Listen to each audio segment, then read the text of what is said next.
Hello everyone. आज का topic कोई पर्टिकुलर चैप्टर पर बेस नहीं है। बैठे बैठे अचानक मेरे दिमाग में आया कि लो एक बार जरा कुछ प्रीवियस ईयर के क्वेश्चन पेपर स्टडी करके देखा जाए कि what are the questions which are always asked in examination, whether it is half yearly examination और इट इज एनुअल एग्जामिनेशन। तो अचानक हमने एक चीज देखी कि डिफरेंस वाले क्वेश्चन कभी सेक्शन 1 में, कभी सेक्शन 2 में, 3 डिफरेंस वाले क्वेश्चन आते हैं 3 मार्क्स के। तो अचानक मेरे दिमाग में आया कि क्यों ना एक ऐसा एक्सक्लूसिव वीडियो बनाया जाए जो कि उस पर्टिकुलर क्वेश्चन पर बेस्ड हो। तो चलिए स्टार्ट करते हैं। हम लोग का टॉपिक तो नहीं बोलेंगे, क्वेश्चन है हम लोग का डिफरेंशिएट बिटवीन फॉलोइंग। अब आप यहां पर एक चीज ध्यान रखना कि ये इस टाइप का क्वेश्चन आपको क्लास 10th में मिलेगा बोर्ड एग्जाम में, लेकिन उनमें और इनमें डिफरेंस सिर्फ इतना सा होता है कि वहां पर जो डिफरेंसेस होते हैं वो बेसिकली 2 कंपाउंड के बीच में होते हैं।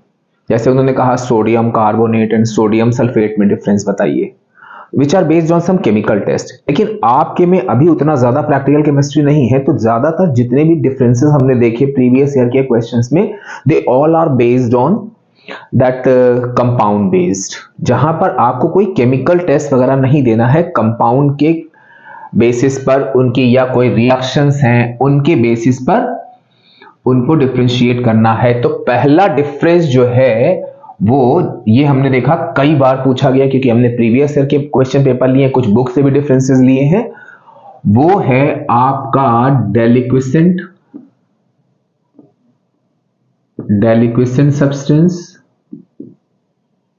Substance and hygroscopic substance. अब वैसे तो जितने भी हमने सारे ही चैप्टर कवर कर दिए हैं उनमें ये बीच बीच में आपके हैं, लेकिन ये पर्टिकुलर क्वेश्चन टाइप के जब आप इनको पढ़ोगे तो वो चीज आपके दिमाग में ज्यादा रहेगी। चैप्टर में तो बहुत सारी चीजें होती हैं। तो हम क्या करेंगे, अपना वही डिफरेंस वाला एक कॉलम बनाएंगे और यहां पर हम लिखेंगे डेलिक्वेसेंट सब्सटेंस या डेलिक्वेसेंट सॉल्ट, और यहां हम लिखेंगे हाइग्रोस्कोपिक। अगर आपको थोड़ा सा भी ध्यान हो तो आपने देखा होगा कि वेदर दे आर डेलिक्वेसेंट और they are hygroscopic substance, they both absorb moisture. लेकिन एक माइन्यूट डिफरेंस था उनके, अगर आप डेफिनेशन को ध्यान से देखो कि deliquescent salt changes into liquid state but hygroscopic salt does not there state. यही आपका मेन डिफरेंस हुआ। तो अब यहां पर क्या हुआ आपका कि the substance that absorb moisture, ये समझ लो आपका डिफरेंस वाला क्वेश्चन का ऑलमोस्ट सारा मटेरियल आपका तैयार हो जाएगा। हर एक चैप्टर से जितने भी डिफरेंसेस पूछे गए हैं, the substance that absorb moisture from atmosphere and changes into, अब ये की टर्म है आपका, इसी से आपका डिफरेंशिएट होगा लिक्विड स्टेट या सॉल्यूशन स्टेट। अब यहां पर क्या होगा कि आपका नॉर्मली क्या होता है, ट्रेंड तो ऐसे है कि आपको ये पूरा स्टेटमेंट यहां लिखना पड़ेगा, जो डिफरेंस वाली चीज है वो शो करनी पड़ेगी। लेकिन अगर आपने यहां पर पूरा ये मेंशन कर दिया है कि the substance that absorb moisture from atmosphere and changes into liquid state, तो आप यहां पर बस ये भी लिख सकते हो कि they can not change their state, क्योंकि यहां पर जो सिमिलर चीजें हैं वो आपको हाईलाइट नहीं करनी, आपको वो चीजें हाईलाइट करनी है जो दोनों आपके जो भी चीजें पूछी गई हैं उनके बीच में जो डिफरेंशिएट कर रहा हो। ये हो गया हम लोगों का पहला डिफरेंस। हमने कहा ना कि शुरुआत के कुछ डिफरेंसेस हमने वो लिए हैं जो आपके कई सारे ईयर के क्वेश्चंस में आए हैं। बाकी फिर मेरे दिमाग में भी थोड़ा सा आया कि चलो एक बार चैप्टर्स देख लिए जाए, तो उन चैप्टर्स से काफी सारे डिफरेंसेस मिले हमको। दूसरा डिफरेंस आपका होता है डीकॉम्पोजिशन रिएक्शन। ये भी आया, पूछा हुआ क्वेश्चन है, decomposition reaction and double decomposition reaction. Double decomposition reaction. अब यहां पर अब आप देखो डिस्प्लेसमेंट में क्या होता था, ये चीज हम आपको सिर्फ समझा रहे हैं। डिस्प्लेसमेंट में होता था कि ए बी प्लस सी दिया हुआ है, तो ये आपका ए बन गया और ये आपका सी बी बन गया। डबल डीकॉम्पोजिशन में क्या होता था, A B plus C D gives A C plus D B, ये बन गया। अब यहां पर क्या चीज हो गई आपकी कि आपने देखा कि यहां पर वो डिस्प्लेसमेंट का हो गया। डीकॉम्पोजिशन में आपने देखा था कि एक कंपाउंड डिकम्पोज होता है दो में। भाई माई सिंसियर अपॉलजी, पहले वाला वो हम डिस्प्लेसमेंट का बता गए थे, यहां पे ध्यान नहीं दिया हमने। A B is equal to A plus B, double decomposition में A B plus C D. तो आप देखो ना यहां पे हम लोग क्या करते थे, आयंस और रेडिकल्स एक्सचेंज करते थे, मींस ये बन गया आपका A D plus C B. तो यहां पर क्या हुआ कि the reaction in which one reactant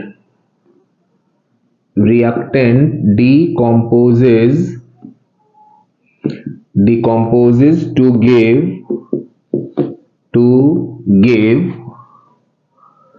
one or more compounds या substance। अब डबल डीकॉम्पोजिशन में क्या होता था कि to reactants, the reaction in which two reactants combine to give two products by exchanging their radicals। भाई देखो डिफरेंस वाले क्वेश्चन है तो आपको ऐसा पॉइंट ऑफ डिफरेंस देना है जो जिससे कि आपका दोनों में जो भी दो चीजें पूछी गई हैं उनमें डिफरेंस बिल्कुल क्रिस्टल क्लियर हो जाए, कि एक बार कोई पढ़े और उसको तुरंत समझ में आ जाए। इसीलिए इसको हमने इस चीज से इलस्ट्रेट कर दिया कि one reactant to products, two reactants to products, but how they are form by exchanging their radicals. तो ये हम लोग का सेकेंड डिफरेंस हो गया। अब थर्ड, ये भी आपका पूछा गया। नेक्स्ट वाला भी शुरुआत के कुछ ऐसे हैं, बीच बीच में भी कुछ ऐसे हैं जो आपके प्रीवियस ईयर में आए हुए हैं।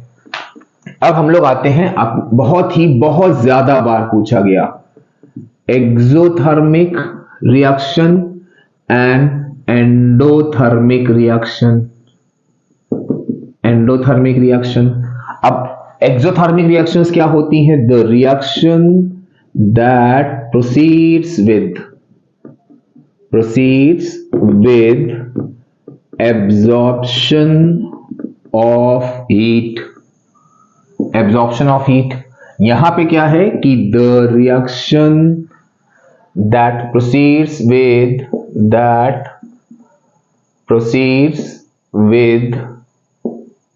evolution of heat, यानी कि इन रिएक्शंस में एंडोथर्मिक में हीट इवॉल्व होती है, एक्सोथर्मिक में हीट एब्जॉर्ब होती है। एक्सोथर्मिक इवोल्यूशन और एंडोथर्मिक एब्जॉर्प्शन, ये जो है अक्सर बच्चा यही गलती करता है कि एक्सोथर्मिक में the reaction that proceeds with evolution of heat energy और एब्जॉर्प्शन ऑफ हीट एनर्जी। अब एक चीज आप यहां पर ध्यान रखना कि यहां पर जब तक पूछा ना जाए आप कोई एग्जाम्पल मत लिखना, क्योंकि अगर आपका डिफरेंस सही है तो होता क्या है कि अगर रिएक्शन गलत हो गई या आपका जो एग्जाम्पल है वो गलत हो गया तो वो पूरा डिफरेंस काट दिया जाता है। तो जब तक पूछा ना जाए, अगर वो कहते हैं कि differentiate between following, one point of difference as an example and one point of difference as a definition, तो आप one definition with one example, तो आप ये करोगे। अच्छा, एक चीज आप यहां पर ध्यान रखना कि नॉर्मली क्या होता है कि एक्सोथर्मिक एंडोथर्मिक, लेकिन अगर एंडो और एक्सो इधर उधर हो जाए तो आपको ध्यान रखना है endo means absorption, exo means evolution of heat energy. तो ये आपका एक डिफरेंस और हो गया। नेक्स्ट डिफरेंस की कैटेगरी में हम आते हैं जिसमें है आपका सिमिलर, वही है, ये भी कई बार पूछा गया है कि photochemical and electrochemical, photochemical reaction और इलेक्ट्रोकेमिकल। तो फोटोकेमिकल मींस आपका sunlight, electrochemical means electric current. तो यहां पर क्या हुआ कि ये वो रिएक्शन होती है, the reaction that proceeds with, अब देखो यहां पे फोटोकेमिकल है, तो फोटोकेमिकल में क्या होता है कि जो भी रिएक्शन है वो एब्जॉर्ब होती है, यानी कि proceeds with absorption of light energy, यानी कि लाइट की प्रेजेंस में ये रिएक्शन होती है। आपने बायो में पढ़ा होगा, फोटोसिंथेसिस होती है, या हाइड्रोजन और क्लोरीन को आप सनलाइट की प्रेजेंस में रखो तो आपका वो HCl फॉर्म करते हैं। तो ये रिएक्शन जो प्रोसीड करती है with absorption of heat energy. अब इलेक्ट्रोकेमिकल में क्या होगा, आपको पूरा वही लिखना है, केवल यहां पर लाइट की जगह क्या कर देना है, इलेक्ट्रिकल एनर्जी कर देना है। तो यहां पर क्या हो गया आपका कि the reaction which proceeds with absorption of electrical energy, जिसमें आपने देखा होगा कि जब हम वाटर की इलेक्ट्रोलिसिस करते हैं तो water hydro electric current pass कराते हैं उसमें, तो क्या होता है कि वो आपका हाइड्रोजन और ऑक्सीजन में ब्रेक हो जाता है। अदरवाइज आपने देखा होगा वाटर इज अ कंपाउंड, तो उसमें हम लोगों ने देखा था कि वाटर को हम लोग फिजिकल मीन से सेपरेट नहीं कर सकते हाइड्रोजन और ऑक्सीजन में, उसके लिए हमें कोई केमिकल मेथड चाहिए होता है। वो केमिकल मेथड क्या होता है कि वाटर में फ्यू ड्रॉप्स आप डालो, H2SO4 डालो, इलेक्ट्रिक करंट पास करा दो और वाटर जो है हाइड्रोजन और ऑक्सीजन में ब्रेक हो जाएगा। तो ये हम लोग का एक नेक्स्ट डिफरेंस हो गया। अगले डिफरेंस की बात करें, अगले डिफरेंस में हम लोग का है ऑक्सीडाइजिंग, ये भी बहुत बार पूछा गया है। ऑक्सीडाइजिंग, अब आप ध्यान दीजिएगा, ऑक्सीडाइजिंग एजेंट है और रिड्यूसिंग एजेंट है, ऑक्सीडेशन और रिडक्शन नहीं है, जिसका डिफरेंस अभी हमने लिया है यहां पे ऑक्सीडाइजिंग एजेंट और रिड्यूसिंग एजेंट। तो आपने अगर मेरा ऑक्सीडेशन रिडक्शन वाला वीडियो देखो, उसमें आप देखोगे हमने ये चीज बहुत डिटेल में एक्सप्लेन करी है कि जो ऑक्सीडेशन करते हैं वो रिड्यूसिंग एजेंट होते हैं। तो यहां पर क्या हुआ कि ऑक्सीडेशन का मतलब होता है लॉस ऑफ इलेक्ट्रॉन, तो ये जो ऑक्सीडाइजिंग एजेंट होते हैं ये क्या करते हैं कि इलेक्ट्रॉन को एक्सेप्ट करते हैं। ऑक्सीडेशन और रिडक्शन एक तरह की रिएक्शन होती है, ऑक्सीडाइजिंग एजेंट और रिड्यूसिंग एजेंट एक तरह के कंपाउंड्स होते हैं। तो उल्टा कर दीजिएगा आप, यहां पे क्या हुआ कि द कंपाउंड दैट, अब ऑक्सीडेशन में क्या था, लॉस ऑफ इलेक्ट्रॉन, तो ये क्या करेंगे, ये इलेक्ट्रॉन को एक्सेप्ट करेंगे, एक्सेप्ट इलेक्ट्रॉन्स। बहुत सारी जो 4-5 डेफिनेशन है ऑक्सीडेशन रिडक्शन की, बस वहां पर आप कंपाउंड करके उल्टा कर देना। तो ऑक्सीडाइजिंग एजेंट क्या हुआ, the compound that accepts electron. अब ये इलेक्ट्रॉन एक्सेप्ट कर रहे हैं तो यहां पे क्या होगा कि the compounds that loses electron, क्योंकि रिडक्शन में क्या था, गेन इलेक्ट्रॉन, तो यहां पे ये लॉस हो जाएगा क्योंकि ये कंपाउंड के लिए यूज किया है हम लोगों ने। तो ये हम लोगों का एक डिफरेंस हो गया। और डिफरेंस वाले एक एक नंबर के क्वेश्चन होते हैं और 3 पूछे जाते हैं 3 नंबर के, तो एक से ज्यादा डिफरेंस लिखने की कोई जरूरत नहीं है, क्योंकि अगर कोई भी एक डिफरेंस आपका गलत हुआ तो मे बी पॉसिबल कि थोड़ा सा गड़बड़ हो जाए। अब हम लोग ने एक देखा था डेलिक्विसेंट और हाइग्रोस्कोपिक में, एक ये पूछा जाता है डेलिक्विसेंट सब्सटेंस और जो हम लोगों ने शुरू में ही मतलब साथ में ही पढ़ा था, डेलिक्वेशन substance and efflorescent substance. Efflorescent substance. अब देखो यहां पर भी मेन गड़बड़ क्या होती है, बच्चा इसका वाला इसमें, इसका वाला इसमें लिख जाता है। तो यहां पे आपको ध्यान रखना है डेलिक्वेसेंट सब्सटेंस, यानी कि ये मॉइस्चर एब्जॉर्ब करके LIQ लिक्विड में कन्वर्ट हो जाते हैं। आप यूं याद रख सकते हो। तो यहां पे क्या होगा कि the substance that absorb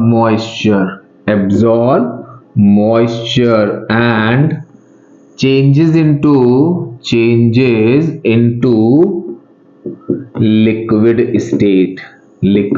state। अब यहां पे क्या था कि ये मॉइस्चर को एब्जॉर्ब करते हैं। जो एफ्लोरेसेंट सॉल्ट होते हैं उनमें already water of crystallisation present होता है, तो वो अपने वाटर ऑफ क्रिस्टलाइजेशन को लूज करते हैं। तो यहां पे ये एब्जॉर्ब करते हैं। यहां पर क्या हुआ कि the substance that loses their water of crystallization।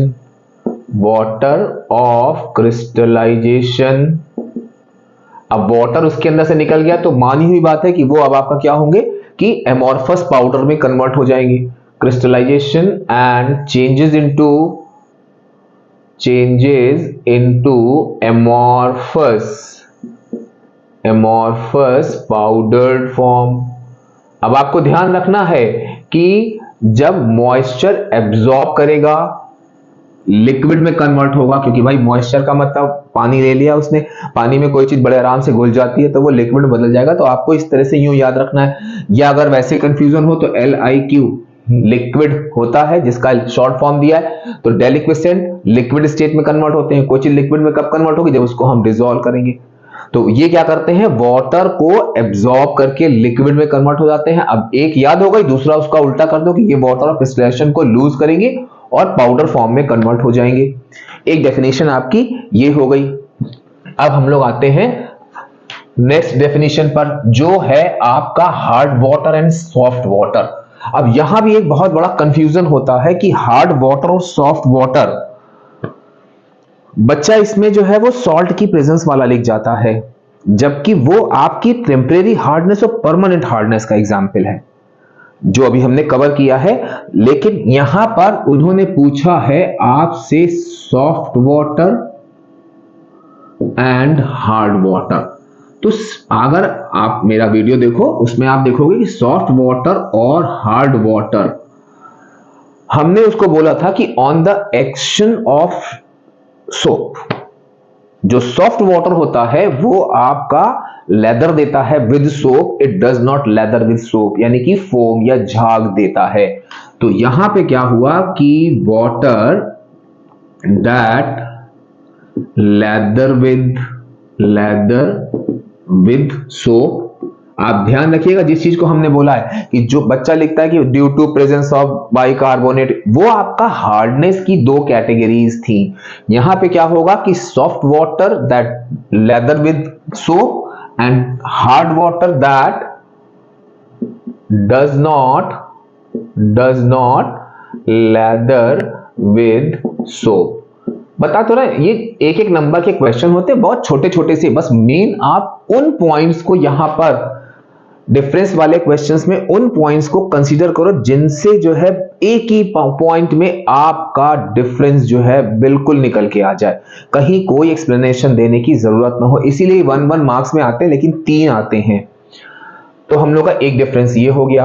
अब हम लोग का आता है, भाई देखो ये भी आपका है स्टेबल इलेक्ट्रॉनिक कॉन्फ़िगरेशन, ये कॉन्फ़िगरेशन और अनस्टेबल इलेक्ट्रॉनिक कॉन्फ़िगरेशन। अब देखो भाई आउटर मोस्ट शेल में 8 इलेक्ट्रॉन होते हैं तो हम कहते हैं भैया वो स्टेबल हो गया, लेकिन 8 से कम होंगे तो वो आपका अनस्टेबल होगा। तो स्टेबल इलेक्ट्रॉनिक कॉन्फ़िगरेशन का सिंपल सा मतलब निकल के आ गया कि if outermost shell has 8 electrons in, 8 electrons, यहां पे डज नॉट हैव या लेस देन 8 इलेक्ट्रॉन्स, तो आपका वो अनस्टेबल इलेक्ट्रॉनिक कॉन्फ़िगरेशन होगा। तो यहां पर क्या हुआ आपका कि इनका जो स्टेबल इलेक्ट्रॉनिक कॉन्फ़िगरेशन होते हैं उनका जो वो होता है आउटर मोस्ट शेल होता है वो कंप्लीट होता है, कंप्लीट आउटर मोस्ट शेल। अब देखो ना बहुत छोटे छोटे से आपके जो है पॉइंट्स में आपके डिफरेंसेस निकल के आ रहे हैं, बहुत ज्यादा रटने की जरूरत नहीं है। Complete outermost shell by completing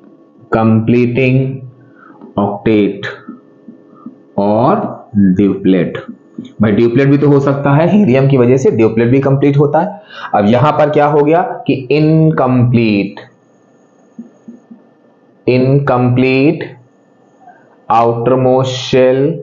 outermost shell with less than 8 electrons. यानी कि आप देखो ना, 1 इलेक्ट्रॉन हो जैसे अल्कली मेटल में, 2 हो अल्कलाइन अर्थ मेटल में, नोबल गैसेस तो वो स्टेबल होती हैं क्योंकि उनका ऑक्टेट कंप्लीट होता है। अगर आप 17 ग्रुप की बात करो हैलोजन की, तो उनमें 7 इलेक्ट्रॉन होते हैं जो कि 8 से कम है, तो वो भी आपका अनस्टेबल इलेक्ट्रॉनिक कॉन्फ़िगरेशन में आता है। तो एक डिफरेंस आपका ये हो गया। बस हम बार बार एक ही चीज आपको रिपीट करेंगे कि डिफरेंस वाले क्वेश्चन में आप कोई एक ऐसा पॉइंट ऑफ डिफरेंस लिखना जिसको एक्सप्लेन ना करना पड़े, उस पॉइंट से ही आपका डिफरेंस निकलकर आ जाए। अब यहां पर आपका आता है न्यूट्रलाइजेशन एंड प्रेसिपिटेशन। अब आप यहां पर देखो कि वेदर इट इज न्यूट्रलाइजेशन और precipitation, they both are double decomposition reaction. तो आप ये चीज तो लिख नहीं सकते हो कि भाई दे आर डबल डिकम्पोजिशन, तो सिमिलैरिटी हो गई। अब डिफरेंस क्या होता है कि न्यूट्रलाइजेशन में भी डबल डिकम्पोजिशन होता है बट द कंपाउंड फॉर्म या प्रोडक्ट्स आर सॉल्युबल। यहां पे क्या होता है, डबल डिकम्पोजिशन होता है, one of the product is insoluble. That is the main difference between neutralisation and precipitation. तो यहां पर आपका क्या होगा कि the reaction in which two compounds reacts together to form soluble compound।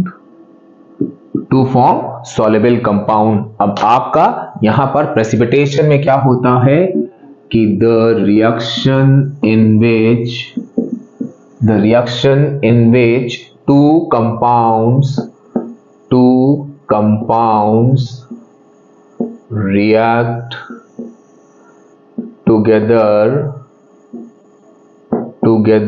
to form at least one insoluble precipitate। तो ये हो गया आपका डिफरेंस न्यूट्रलाइजेशन और प्रेसिपिटेशन में। अब नेक्स्ट उस पे आते हैं डिफरेंस में। हमने कहा ना बहुत सारे डिफरेंस बुक से हैं, लेकिन ज्यादा मतलब उनमें से ज्यादातर डिफरेंसेस जो हैं, डिफरेंसेस तो बहुत हमने लिए हैं, उनमें से जो है आपके ज्यादातर वही डिफरेंसेस हैं जो आपके कई साल क्वेश्चंस में पूछे जा चुके हैं। आप देखो ये एक बहुत इंपॉर्टेंट डिफरेंस आपका फिर से आ गया, that is relative atomic mass and relative. इसमें भी सिर्फ एक वर्ड का डिफरेंस है, किसी एक को याद करो, एक छोटा सा चेंज करो, आपका जो है मॉलिक्यूलर मास। अब आप खुद ही देखो यहां पे एटॉमिक मास, मॉलिक्यूलर मास, मतलब कि जो मेन डिफरेंस है वो हमें एटम और मॉलिक्यूल के टर्म में डिस्क्राइब करना है। तो अब यहां पर क्या होता है कि it is the number of, अब ध्यान दीजिएगा बहुत छोटा सा डिफरेंस है, sorry it is the number of times one atom. अब इसको हम ऐसे लिख रहे हैं, आप मत लिखना, आप कर्सिव में लिखना, हमको केवल आपको ये डिफरेंस समझाना है। It is the number of times one atom of element is heavier than 1/12th mass of an atom of carbon। अब आपको क्या करना है, आप यकीन नहीं करोगे, कुछ भी चेंज नहीं करना है, यहां लिखना है आपको, तो it is the number of times one molecule of अब ये एलिमेंट है तो मॉलिक्यूल कंपाउंड का होता है तो वहां कंपाउंड हो जाएगा, तो यहां पे एटम, इसको भी हम हाईलाइट कर देते हैं, यहां पे एलिमेंट। तो अब आपका यहां पे क्या होगा कि इट इज, पूरा वही लिखना है आपको, it is number of dash dash dash कर देते हैं, थोड़ा टाइम सेव कर लें, आप बोर हो जाओगे नहीं तो, मॉलिक्यूल ऑफ कंपाउंड या substance is heavier than 1/12 mass of a carbon atom.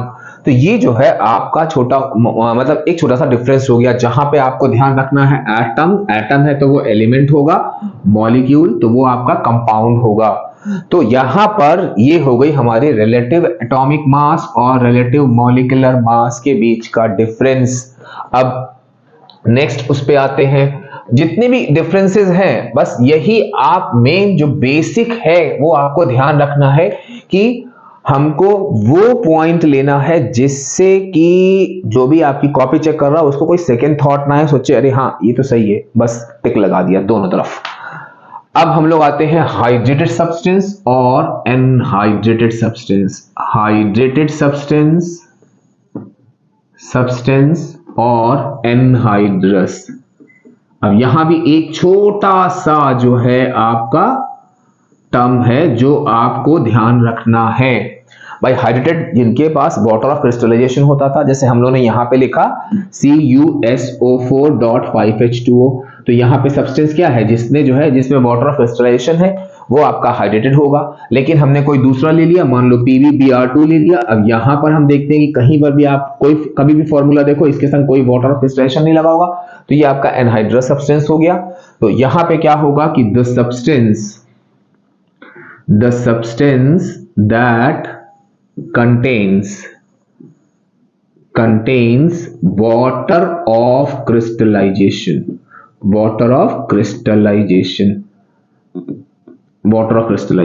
अब यहां क्या करना है आपका कि यहां पे द सब्सटेंस, बस कुछ नहीं, डज नॉट करके लिख देना, the substance that does not have water of crystallization। तो ये सिंपल सा डिफरेंस हो गया, क्योंकि यहां भी आपको कुछ नहीं करना है, आपको सिर्फ क्या करना है कि भाई हाइड्रेटेड का मतलब हाइड्रा मींस वाटर मींस आपका वाटर ऑफ क्रिस्टलाइजेशन होता है, यहां पे एनहाइड्रस मतलब वाटर निकल चुका है उससे, तो that does not contain water of crystallization. एक डिफरेंस आपका ये हो गया। नेक्स्ट डिफरेंस पे आते हैं। अगला डिफरेंस है हम लोगों का कि saturated solution and unsaturated solution.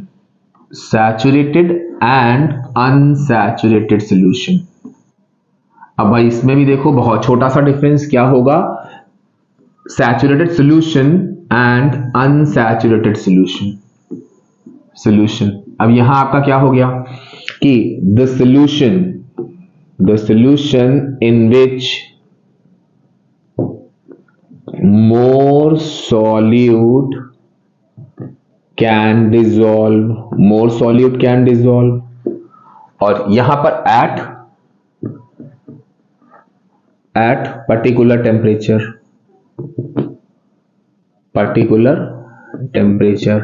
यहां क्या होगा कि the solution in which no more solute can dissolve। No more solute can dissolve, उसमें सॉल्यूट अब डिसॉल्व होना बंद हो जाता है। ये हो गया आपका सैचुरेटेड और अनसैचुरेटेड सॉल्यूशन। अब हम आते हैं आपका, भाई देखिए ये हमने, आप देख रहे होगे ध्यान से कि जितने भी ये डिफरेंसेस हैं सारे वाटर चैप्टर से, मतलब हम चैप्टर वाइज आना शुरू हो गए थे, सैचुरेटेड और अनसैचुरेटेड सॉल्यूशन। इसके बाद आपका आ गया ड्राइंग एजेंट, ये भी पूछा गया है कई बार, ड्राइंग एजेंट। और इसमें बच्चा कंफ्यूज भी हो जाता है कि ड्राइंग और डिहाइड्रेटिंग का काम तो एक ही है, लेकिन नहीं, drying agent and dehydrating agent they both are different. और एक बहुत छोटा सा डिफरेंस होता है कि जो ड्राइंग एजेंट होते हैं, इट रिमूव्स, ये क्या करते हैं, removes physically combine water, physically combine water from substance. यानी कि ये फिजिकली कंबाइन, वाटर चैप्टर में हमने इसको बहुत डिटेल में, लेकिन हम यहाँ इतनी डिटेलिंग नहीं करेंगे क्योंकि हम आपको पर्टिकुलर टाइप के क्वेश्चन बता रहे हैं। तो आपको सिर्फ वाटर चैप्टर में जब पढ़िएगा तो इनको ध्यान रखिएगा, वही आप डिफरेंस वाले कॉलम में आप समझ जाएंगे। यहाँ पे यहाँ क्या होगा कि it removes chemically combine water, ये केमिकली कंबाइन वाटर को रिमूव करता है। ड्राइंग एजेंट फिजिकली कंबाइन, इसमें अगर आपको याद हो तो शुगर का हमने एग्जांपल लिया था कि एक उसमें जो है कॉन्क H2SO4 ले लीजिए और C6H12O6 ले लीजिए, इसमें कॉन्क H2SO4 डाल दीजिए आप, कॉन्क, तो 6C + 6H2O। अब भैया ये शुगर है तो शुगर में कहाँ वाटर होता है, लेकिन वाटर इसके फॉर्मूले में होता है केमिकली कंबाइन, तो इसने केमिकली कंबाइन वाटर को निकाल दिया। तो चलिए हमने थोड़ा सा आपको यहाँ रिवाइज भी करा दिया, वरना वाटर चैप्टर में आप देखोगे ड्राइंग एजेंट और डिहाइड्रेटिंग एजेंट का बहुत लंबा सा डिफरेंस जो है बहुत क्लियरली एक्सप्लेन करके विद एग्जांपल हमने इलस्ट्रेट किया है। अगले उसमें आते हैं हम लोग। अब यहां पर वही चीज आ गई आपकी कि temporary hardness and permanent hardness. इसमें बेसिकली जो है वो दो डिफरेंस हैं। जो सेकेंड वाला डिफरेंस है वो छोटा सा होता है, बच्चा बेसिकली वही लिखता है, लेकिन आप ये ना लिखना, दोनों हम लिख देंगे, लेकिन आप कोशिश करना कि ऐसा डिफरेंस जो इन दोनों को क्लियरली एक्सप्लेन कर दे। बच्चा दूसरे वाला जो इनका मेथड ऑफ रिमूवल है उसको केवल डिफरेंशिएट कर देता है, वो आप नो डाउट लिख दो, अच्छी बात है, लेकिन ये पहला वाला जरूर लिखना कि क्यों होती है। तो आपने देखा था कि भैया कैल्शियम और मैग्नीशियम के बाइकार्बोनेट, सल्फेट और क्लोराइड ये वाटर को हार्डनेस देते हैं। तो यहां पर क्या होता है कि टेम्परेरी हार्डनेस में क्या होता है कि the hardness due to bicarbonates of calcium and magnesium. अगर ये डिफरेंस दे दिया उसके बाद आप यहां पर इसको लिख सकते हो कि रिमूव्ड बाय बॉइलिंग। अच्छा, इससे एक चीज और याद आई, एक बार ये क्वेश्चन डिफरेंस में आया था कि permanent hardness and temporary hardness, और ब्रैकेट में दिया था मेथड ऑफ रिमूवल, तब आपको सेकेंड पॉइंट ही जाएगा। अगर वो कहते हैं कि सॉल्ट कंटेन्स या रीजन तो आपका ये जाएगा। अब यहां क्या हो गया कि the hardness due to chloride and sulphate of calcium and magnesium. और इसमें आपने देखा था कि इसका हम रिमूवल करते हैं बाय एडिंग वॉशिंग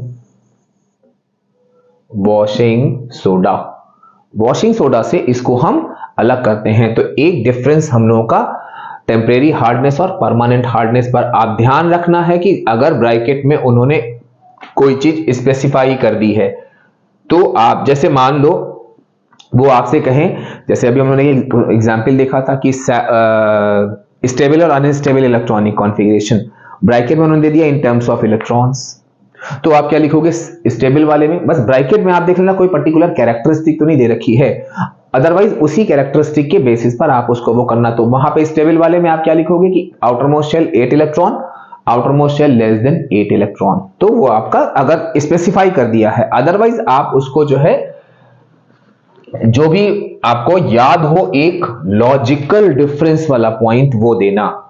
अब हम लोग का आता है एक और डिफरेंस की natural water and treated water. Treated water, तो ये तो बहुत ही सिंपल सा है, इसको तो टर्म ही इनके एक्सप्लेन हो रहे हैं, एक्सप्लेन कर रहे हैं इसको कि natural water, the water from water in natural state. Natural state, natural state का मतलब जैसे हमको जो है वो रेन से मिलता है, दैट इज रेन वाटर। अब यहां पर क्या हुआ कि वाटर आफ्टर सम ट्रीटमेंट, हम जब वाटर के संग कुछ ट्रीटमेंट कर दें तो वो आपका ट्रीटेड वाटर होता है। इसका एग्जाम्पल हम लोग क्या करते हैं, डिस्टिल्ड वाटर लेते हैं, जिसमें हम लोग नॉर्मल वाटर को खूब बॉयल करते हैं, फिर स्टीम से उसको हम कंडेंस करके सारी इम्प्योरिटी हटा देते हैं, तो उसमें हमने एक ट्रीटमेंट कर दिया। वाटर चैप्टर में हमने इसको और भी डिटेल में बताया है। जैसे इसमें हमने एक चीज और देखी थी, क्लोरीनेटेड वाटर जो होता है स्विमिंग पूल में डालते हैं जो जर्म्स वगैरह को मारता है, तो वो भी हमारा ट्रीटेड वाटर हो गया, क्योंकि उसका हमने ट्रीटमेंट कर दिया। कैसे? By adding chlorine to water.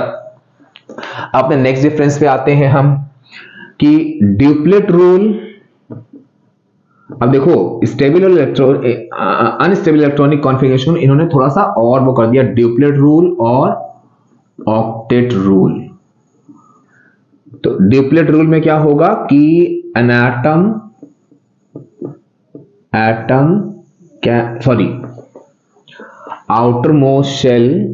outermost shell have 2 electrons, octet में outermost shell have 8 electrons।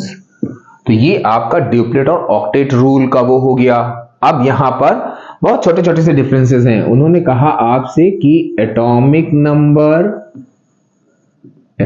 Number और मास नंबर, मतलब कोशिश तो करिए हमने सारे डिफरेंसेस कवर कर ले, बाकी आप चैप्टर पढ़ते जाइएगा, उनमें जो जो आपको लगे कि डिफरेंसेस वाले क्वेश्चन है, लेकिन हमने जितने इंपॉर्टेंट डिफरेंसेस थे और कई बार पूछे हुए थे वो क्वेश्चन हमने यहां पर ले लिए। तो एटॉमिक नंबर का मतलब क्या हो गया कि number of proton in nucleus of an atom, यानी कि टोटल नंबर ऑफ जितने भी उसमें, सॉरी, अब यहां पर क्या हुआ कि total number of proton and neutron. अब प्रोटॉन एंड न्यूट्रॉन को कंबाइनली हम लोग न्यूक्लियॉन्स भी बोलते हैं। तो यहां पर आपका एक डिफरेंस ये हो गया। अब एक डिफरेंस और, मतलब और नहीं, मतलब डिफरेंसेस तो बहुत हैं, लेकिन एक बहुत इंपॉर्टेंट डिफरेंस जो आपका इस तरह से डिफरेंस करके नहीं पूछा जाता है। क्वेश्चन आता है कि what is fundamental periodic law, how it differ from modern periodic law. तो एक तरह से वो डिफरेंस ही हुआ, तो हम उसको डिफरेंस वाले उसमें कर रहे हैं, आप उसको जिस टाइप से क्वेश्चन पूछा जाए उस फॉर्म में आप ले लेना। यानी कि fundamental periodic law and modern periodic law. अब एक चीज यहां पे आप ध्यान रखना, बहुत कॉमन मिस्टेक बच्चा करता है। बच्चा लिखता है it is based on atomic number, it is based on atomic weight, it is based on atomic number. उन्होंने बेसिस नहीं पूछा है, वो कह रहे हैं आपको लॉ बताना है, तो आपको पूरा होल स्टेटमेंट लिखना पड़ेगा उस लॉ का, और जिसमें भी सिर्फ एक छोटा सा डिफरेंस है। जो हमने जब आपको पढ़ाया था तो हमने ये चीज बताई थी पीरियोडिक टेबल में कि physical and chemical properties of an element are the periodic function of, अब ये फंडामेंटल है तो यहां पर शुरुआत में लिया था उन्होंने एटॉमिक वेट। आप कर्सिव में ही लिखना, हम केवल उस डिफरेंस को हाईलाइट करने के लिए। अब यहां पे आपको क्या करना है, इस वाले में भैया हम ऐसे लिख रहे हैं, आप मत लिख देना भाई, आपको पूरा लिखना होगा क्योंकि यहां बहुत टाइम लगेगा, इसलिए हम इसको पूरा ये करके लिख देते हैं देयर एटॉमिक नंबर। भाई आप वैसे तो याद करोगे ही चैप्टर में कि फंडामेंटल पीरियोडिक लॉ क्या है और मॉडर्न पीरियोडिक लॉ क्या है, उसको डिफरेंस में वो करने के लिए हमने यहाँ पे इनको हाईलाइट कर दिया है। तो ये हम लोग का एक डिफरेंस हो गया कि फंडामेंटल और मॉडर्न पीरियोडिक लॉ में क्या डिफरेंस होता है। अब यहां पर आते हैं हम लोग, हाँ भाई, alkali metals and alkaline earth metal. अब देखो भाई, alkali metals group 1A elements होते हैं जिनकी आउटर मोस्ट शेल में 1 इलेक्ट्रॉन होता है, क्योंकि ये भी हमने पढ़ाते वक्त आपको बताया था कि दोनों की प्रॉपर्टीज सिमिलर होती हैं, बस केवल एक छोटा सा डिफरेंस होता है कि ये आपके अर्थ क्रस्ट में मिलते हैं। तो अब यहां और कोई डिफरेंस बचा ही नहीं क्योंकि properties are similar to this. तो अब केवल डिफरेंस क्या बचा कि they are 1A group elements, they are 2A group elements. बाकी रिएक्टिविटी या इनका जो भी ऑक्साइड फॉर्मेशन या जितनी भी चीजें हैं वो सारी की सारी सेम है। तो यहां पर क्या होगा कि they are 1A group elements with 1 valence electron, इसको अंडरलाइन कर दो आप। फिर यहां पर क्या होगा कि they are second A group. भाई एल्कली मेटल और एल्कलाइन अर्थ मेटल में आप देखोगे ऑल प्रॉपर्टीज आर सेम, तो डिफरेंस उसमें क्या हो रहा है कि उनके जो आउटर मोस्ट शेल के इलेक्ट्रॉन हैं उनके बेसिस पर हम उनको डिफरेंशिएट करेंगे विद 2 वैलेंस इलेक्ट्रॉन। और आप पूरी बुक में ढूंढ भी लेना, और कोई डिफरेंस है भी नहीं, केवल आउटर मोस्ट शेल में इलेक्ट्रॉन के अलावा। अब यहां पर एक डिफरेंस आपका और आया कि एटॉमिक नंबर और मास नंबर तो हम कवर कर चुके हैं।